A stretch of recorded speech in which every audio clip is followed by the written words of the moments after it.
اعوذ باللہ من الشیطان الرجیم ولا تقولوا لمن يقتل في سبيل الله اموات، پارہ نمبر 2 سورہ بقرہ آیت نمبر 154۔ جو راہ خدا میں مار دیے جائیں انہیں مردہ نہ کہو بل احیاء، بلکہ وہ زندہ ہیں، تمہیں ان کی زندگی کا شعور نہیں۔ غزوہ احد اسلام کی دوسری جنگ ہے۔ اس غزوے میں کئی صحابہ شہید ہوئے۔ اس جنگ کے 46 سال بعد آفٹر 46 ایئرز 2 شہداء کی قبریں کھل گئیں۔ حضرت عبداللہ ابن جبیر اور حضرت عمرو بن جموح 46 سال کے بعد جب شہیدوں کی قبریں کھلی ہیں، کفن بھی سلامت تھا۔ ایمان سے کہہ دیں، جب شہید کا جسم قبر میں خراب نہیں ہوتا، صحیح سلامت رہتا ہے، تو نبی کا جسم مبارک کیسا ہوگا؟ ارشاد فرمایا ان الصفا والمروۃ من شعائر اللہ، صفا اور مروہ اللہ کی نشانیوں میں سے ہے۔ 2 ایسے پہاڑ جو پتھر کے ہیں، جس پہ اللہ کی ولیہ حضرت ہاجرہ دوڑی تھیں، چلی تھیں، ولیہ کے قدم لگے تھے، تو وہ اللہ کی نشانی بن گیا۔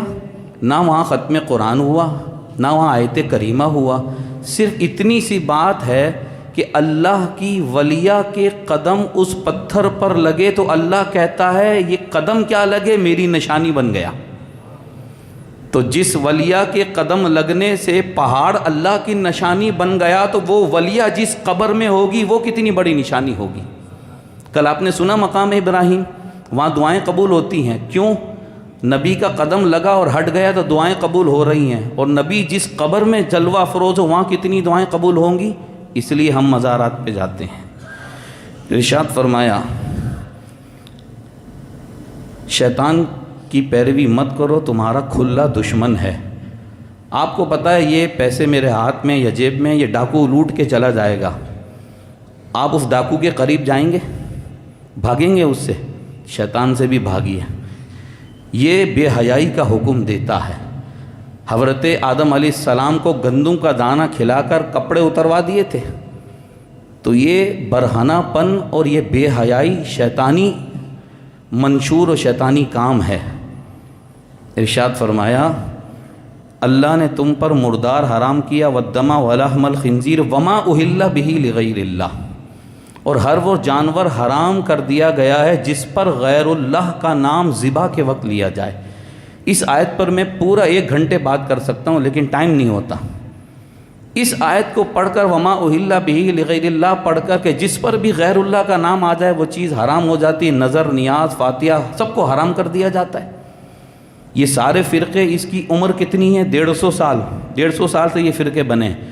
خدا کی قسم آپ 150 سال پہلے چلے جائیں، 1300 سال میں قرآن کی جتنی تفسیریں لکھی ہیں مفسرین نے، ساری تفسیریں آپ اٹھا لیں۔ وما اہل بہ لغیر اللہ کا معنی کیا بیان کیا گیا؟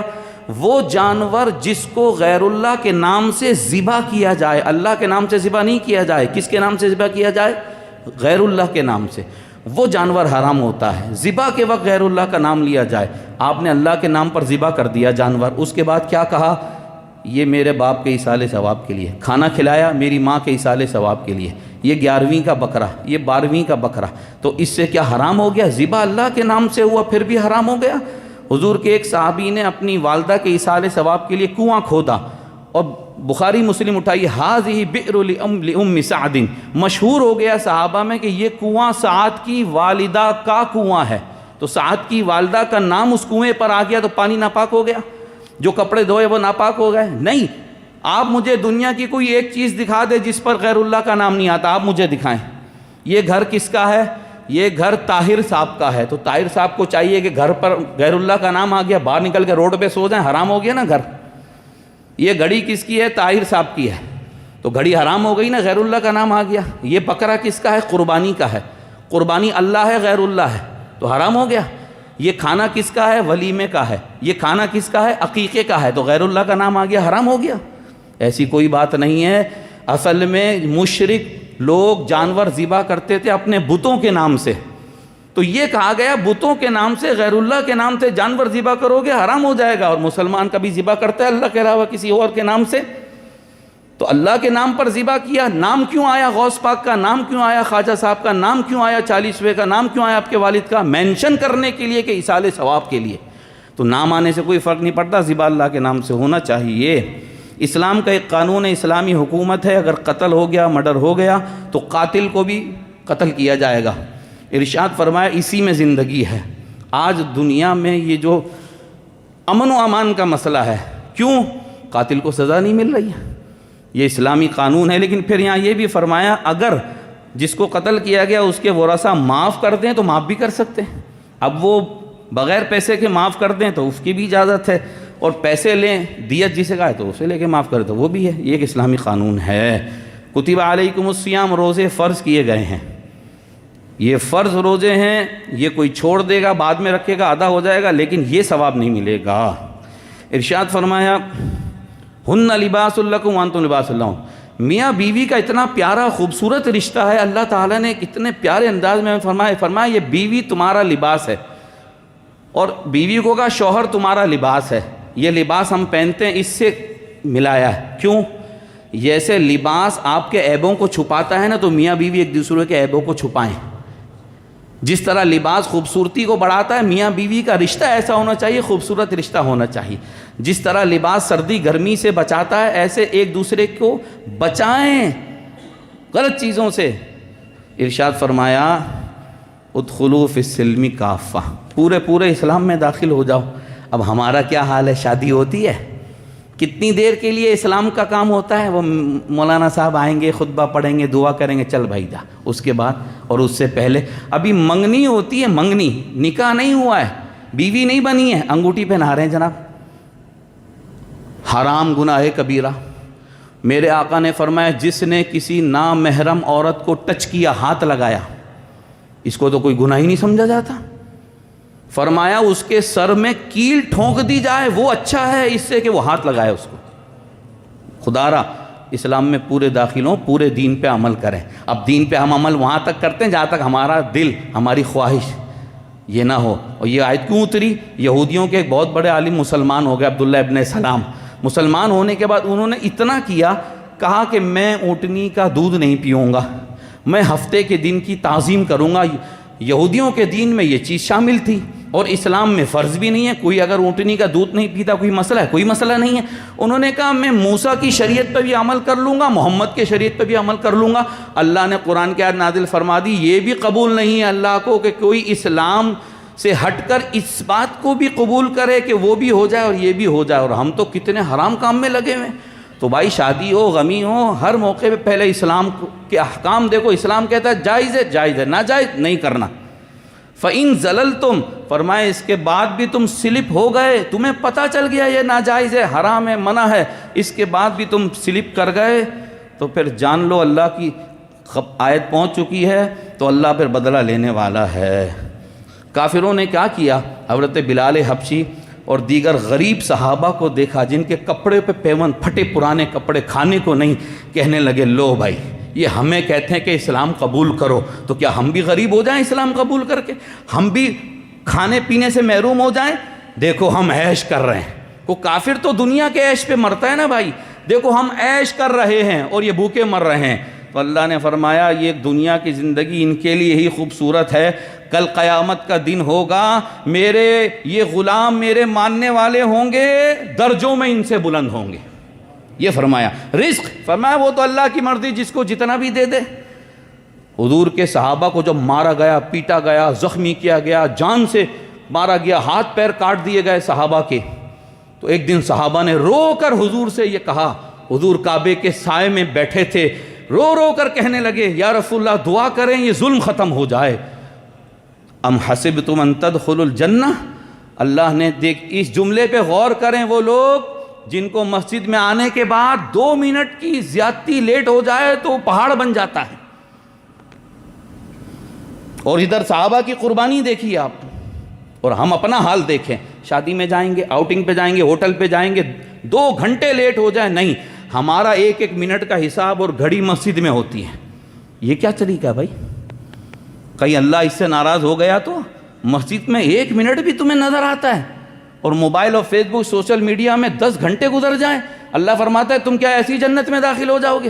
تمہارے اوپر تو وہ مصیبتیں مشقتیں آئی نہیں ہیں جو تم سے پہلے مسلمانوں پر آئی تھی۔ تو حضور نے کیا جواب دیا؟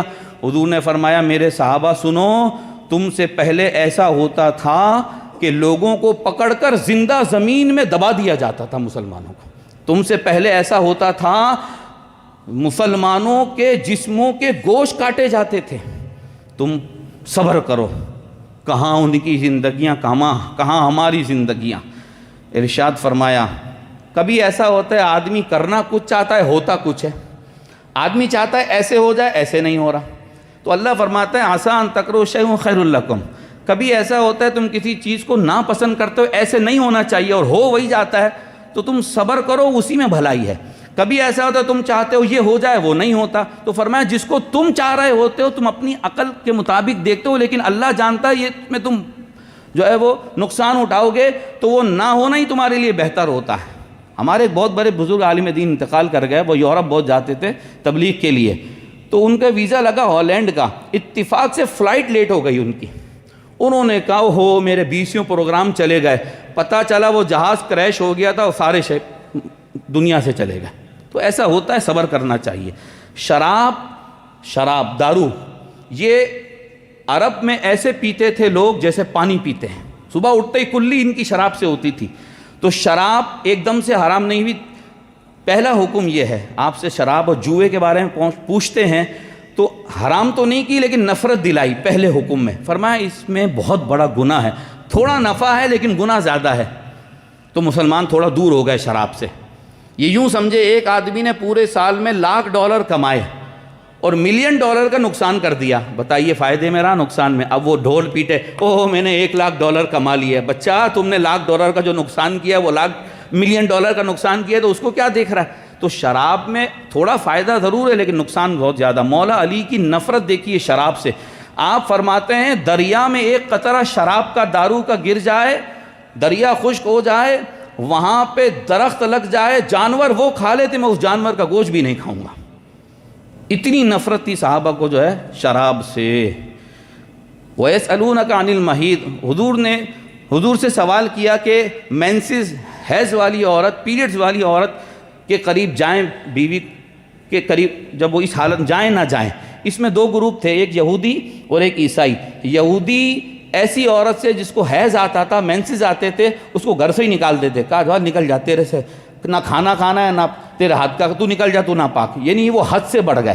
اور عیسائی وہ اس کے الٹے ہو گئے، وہ سارے کام کرتے تھے بیوی والے۔ تو اللہ نے فرمایا فَاعْتَزِلُوا النِّسَاءَ فِي الْمَحِيضِ، حالت حیض میں بیوی سے صحبت کرنا حرام، گناہ کبیرہ۔ کسی نے یہ کام کیا تو یہ توبہ کرنی ہوگی۔ فرمایا یہ بیماری ہے، یہ تو اس وقت اسلام نے بچا لیا اس بیماری سے۔ دیکھیں نا آپ، یہ تو آج سائنس آپ کو بتا رہی ہے کہ اگر اس حالت میں بیوی کے قریب گیا تو کتنی بیماریاں لگ جائیں گی۔ طلاق ایسی چیز ہے گھر برباد کر دیتی ہے، خدا را کبھی کچھ بھی ہو جائے طلاق کا لفظ زبان پہ مت لائیے۔ اچھا پھر مصیبت یہ ہے کہ طلاق دیں گے، پوری 3 دے کر دروازہ بند کر دیں گے، ہمیشہ کے لیے بیوی حرام۔ اور خدا کے واسطے 1 دے دو، غصہ ٹھنڈا کر لو، راستہ تو کھلا رکھو، رجوع تو کر سکو۔ الطلاق مرتان، فرمایا قرآن نے 2 ہی طلاقیں ہیں، اس کے بعد دیکھ لو رکھنا ہے چھوڑنا ہے، لیکن اگر اس کے بعد تیسری دے دی تو وہ حرام ہو گئی، اب کوئی رستہ نہیں ہے۔ طلاق ہر حال میں ہوگی، پیگنٹ ہو بیوی اور بیوی نے سنا نہیں سنا، منہ سے نہیں بولے، کاغذات لا کے اس کو دیا بھائی یہ طلاق نامہ سائن کر دو، اس نے منہ سے کچھ نہیں بولا، صرف سائن کر دیے تو بھی طلاق ہو جائے گی۔ اتنا خطر، یہ سیریس معاملہ ہے۔ اور اگر 3 ہو جائیں تو اب قرآن نے پھر یہی بتایا حتیٰ تنکحا زوجا غیرہ، اب اسے رکھنا چاہتا ہے، اس کی عدت گزرے گی 3 حیض، پھر وہ کسی مرد سے شادی کرے گی، میاں بیوی کے تعلقات قائم ہوں گے، پھر وہ طلاق دے گا، پھر اس کی عدت گزرے گی، پھر یہ پہلے شوہر کے پاس آئے گی۔ متوفی عورت کی جس کا شوہر مر گیا، یتربصن بأربعۃ اشہر وعشرہ، 4 مہینے 10 دن عدت ہے بیوہ کی۔ آج ہم حضور علیہ السلام کے منہ مبارک، بال مبارک، جبہ مبارک، ناخن مبارک کو تبرک سمجھتے ہیں، چومتے ہیں، سر پہ رکھتے ہیں، دعائیں کرتے ہیں۔ یہ کہاں سے ثابت؟ پارہ نمبر 2 سورہ بقرہ آیت نمبر 248، اس میں تبرکات کا بیان ہے۔ بنی اسرائیل کے پاس ایک صندوق تھا جسے تابوت سکینہ کہتے تھے. اس کا پورا تفصیل ہے صندوق میں کیا تھا. موسیٰ علیہ السلام کا امامہ، سلیمان علیہ السلام کی لاٹھی، ہارون علیہ السلام کے کپڑے، ان نبیوں کی لاٹھی، ان کے تبرکات اس میں رکھے ہوئے تھے. اللہ تعالیٰ نے فرمایا فی سکینۃ من ربکم، یہ جو باکس ہے نا تابوت جس میں نبیوں کے تبرک ہیں، فرمایا یہ تبرکات تمہارے لیے سکون ہیں. بنی اسرائیل جب جہاد کرتے تھے اس باکس کو آگے رکھتے تھے، ایسے رکھ کے دعا کرتے، اے اللہ ان تبرکات کی برکت سے ہمیں فتح عطا فرما، اللہ فتح عطا فرما. انہوں نے پھر کیا کیا، بنی اسرائیل نے کیا کیا، اس تبرکات کی عزت ادب نہیں کر سکے. ایک قوم تھی عمالقہ، وہ آئی اور یہ باکس اٹھا کے لے گئی اپنے ملک میں، اور عمالقہ نے نعوذ باللہ اس تبرکات کے باکس کو کچرے میں پھینک دیا. اللہ کا عذاب آیا، اس قوم کی 5 بستیاں تباہ ہو گئی. لوگ مرنے لگے روزانہ، کورونا میں مر رہے تھے، اس سے زیادہ لوگ مرنے لگے. قوم نے کہا بھئی ہم نے کون سا گناہ کیا ہے، یہ کون سی بیماری، لوگ مر رہے ہیں. او ہو ہم ایک باکس لائے تھے اس میں نبیوں کے تبرک تھے. بولا نکالو خدا کے واسطے، ہم مر رہے ہیں. انہوں نے نکالا. قرآن نے اس واقعے کو بیان کیا، میں جا نہیں سکتا تفصیل میں. اللہ نے فرمایا بنی اسرائیل سدھر جاؤ، اب وہ فرشتے تبرک کا باکس تمہارے پاس لے کر آئیں گے. انہوں نے بیل گاڑی میں تبرکات کا باکس رکھا اور یہ باکس فرشتے اٹھا کر لائے، تو پھر وہاں بھی عذاب ٹل گیا اور اللہ نے بنی اسرائیل کو اس کی برکت سے فتح عطا فرمائی. حضور کے صحابہ، حضرت امیر معاویہ، دیگر صحابہ ناخن مبارک، بال مبارک، منہ مبارک رکھے تھے، کہا ہمیں قبر میں جاؤ تو قبر میں ہمارے ساتھ یہ ناخن رکھ دینا. آیت الکرسی آج ہم سنیں گے. جو مسلمان، حضور نے فرمایا ہر فرض نماز کے بعد 1 مرتبہ آیت الکرسی پڑھے گا مرتے ہی جنت میں داخل ہوگا. فرمایا جو مسلمان رات کو سوتے وقت آیت الکرسی پڑھے گا 2 فرشتے صبح تک اس کی حفاظت کریں گے. رات کو پڑھے گا اس کا گھر بھی محفوظ، ڈکیتی سے، چوری سے، پڑوسی کا گھر بھی محفوظ. جو مسلمان 10 مرتبہ روزانہ آیت الکرسی پڑھے گا 2 فرشتے اگلے دن تک بس اس کے نیکیاں ہی لکھتے رہیں گے، گناہ مٹاتے رہیں گے. فرمایا جو مسلمان گھر سے نکلتے وقت آیت الکرسی پڑھ کے دم کر دے، سفر پہ جا رہا ہے، کاروبار پہ پڑھ دے، آنے تک محفوظ رہے گا. یہ قرآن کی واحد آیت ہے، ایک ہی آیت میں 17 مرتبہ اللہ کا ذکر ہو رہا ہے ایک آیت میں. حضرت ابراہیم علیہ السلام، نمرود بادشاہ اس وقت تھا، اس کے دربار میں گئے، اللہ کی طرف دعوت دی، کہنے لگا میں ہوں نا خدا. کہا تو کہاں سے خدا، میرا رب تو زندہ کرتا ہے، موت دیتا ہے. نمرود بولا وہ تو میں بھی کرتا ہوں. جس قیدی کو قتل کیا جانا تھا اس کو تو جناب چھوڑ دیا، اور جس کو چھوڑا جانا تھا اس کو قتل کر دیا. موٹی عقل تھی نا، او بھائی موت یہ ہے، مارنا قتل کرنا موت تھوڑی ہے، روح نکلنے کا نام موت ہے. تو اللہ نے فرمایا اس سے تم یہ کہو ابراہیم نمرود سے، میرا رب وہ ہے جو مشرق سے سورج نکالتا ہے، مغرب میں ڈوبوتا ہے، غروب کرتا ہے. فَأْتِ بِهَا مِنَ الْمَغْرِبِ، تو خدا ہے مغرب سے نکال سورج، تو مغرب سے نکال سورج. تو کہاں سے نکالتا؟ سبحان اللہ. جب مولا علی کی نماز قضا ہوئی، سورج ڈوبا، میرے آقا نے اللہ کا بندہ ہو کر سورج کو مغرب سے نکالا تھا. حضرت ابراہیم علیہ السلام کہنے لگے اے اللہ تو مردوں کو زندہ کیسے کرے گا؟ اللہ نے فرمایا اولم تؤمن، یقین نہیں؟ اے اللہ بالکل یقین ہے، پھر کہیں کو سوال کرتے ہو کیسے زندہ کروں گا مردوں کو؟ کہا اے اللہ آنکھ سے دیکھنا چاہتا ہوں. کہا اچھا ایک کام کرو، 4 پرندے لو، مرغ، مور، کبوتر، کوا، ان کو ذبح کرو، ذبح کر کے ان کا قیمہ بنا دو، اور چاروں کے قیموں کو ملاوٹ مکس کر دو. ان کے سر اپنے پاؤں کے پاس رکھ لو، اور چاروں کا قیمہ مکس کر کے 4 پہاڑ کے اوپر رکھ دو، اور اس کے بعد تم بلانا مرغ، کبوتر، سب اڑ کے آئیں گے. اب آپ دیکھیے مکسنگ ہو چکی ہے، قیمہ بن چکا ہے، سب کا قیمہ مکس ہے. لیکن کبوتر کو بلاتے تھے تو کبوتر کا گوشت ملتا تھا، ان کے قدموں میں سر رکھا ہوتا تھا، وہ سر جڑتا تھا، وہ ہوا میں اڑنا شروع کر دیتا تھا. اس طرح اور بھی کچھ واقعات ہیں میرے محترم بھائیو. سورہ بقرہ کی آخری 2 آیتیں ہیں، میں اس کے بارے میں بتا دوں کہ آمن الرسول سے لے کر فانصرنا علی القوم الکافرین، سورہ بقرہ کی آخری 2 آیتیں جس گھر میں پڑھی جائیں محفوظ ہو جائے گا، کافی ہے ہر چیز سے. خدا کی قسم یقین کے ساتھ آیت الکرسی خود پڑھیں، بچوں کو بولے پڑھیں، سورہ بقرہ کی آخری 2 آیتیں پڑھ کر سوئیں. کچھ اگر ڈاکو گھس بھی جائے نا اندھا ہو جائے گا. یہ بات شیطان نے بھی کہی تھی حضرت ابو ہریرہ کو آیت الکرسی کے بارے میں. ابو ہریرہ کہتے ہیں کہ زکوٰۃ کا مال کچھ جمع ہوا، اناج میں حفاظت کر رہا تھا، ایک ڈاکو آیا، میں نے پکڑ لیا، کہنے لگا میں غریب ہوں، میرے بچے کھانے پینے، آج چھوڑ دو کل نہیں آؤں گا. صبح ہوئی، حضور کے پاس گئے، فجر پڑی، حضور مسکرا رہے. ابھی کوئی بات بتائی نہیں کہ رات کیا ہوا. حضور کا علم دیکھیے، فرمایا ابو ہریرہ رات کو چور آیا تھا تمہارے گھر میں. جی یا رسول اللہ میں نے چھوڑ دیا، مجھے ترس آ گیا، غریب آدمی تھا. کہا ابو ہریرہ تم نے تو چھوڑ دیا، میں محمد کہتا ہوں آج پھر آئے گا. اب تو یہ سوئے نہیں، آئے گا. آ گیا، پھر پکڑا، پھر رونے لگا، پھر چھوڑ دیا. پھر حضور نے فرمایا میں کہتا ہوں تیسرے دن بھی آئے گا. پھر آیا، پھر پکڑا. کہا میں تمہیں ایک بات بتا رہا ہوں، چھوڑ دو. کہا کیا بتا رہا ہو؟ شیطان کہنے لگا ابو ہریرہ رات کو آیت الکرسی پڑھ کے سویا کرو، جس گھر میں آیت الکرسی پڑھا جائے ہم شیطان نہیں داخل ہو سکتے اس گھر میں. تو سورہ بقرہ کی آخری 2 آیتیں ایسی. حضور کے صحابی عبداللہ ابن مسعود کہتے ہیں جس نے عشاء کی نماز کے بعد سورہ بقرہ کی آخری 2 آیتیں پڑھ لیں پوری رات عبادت کا ثواب ہے. اب مولا علی کہتے ہیں بڑا بد نصیب ہے وہ آدمی جو سورہ بقرہ کی آخری 2 آیتیں پڑھنے سے محروم ہو گیا. اللہ نے تو ہمیں بہت کچھ دیا ہے، ہم نے پڑھنا پڑھانا چھوڑ دیا.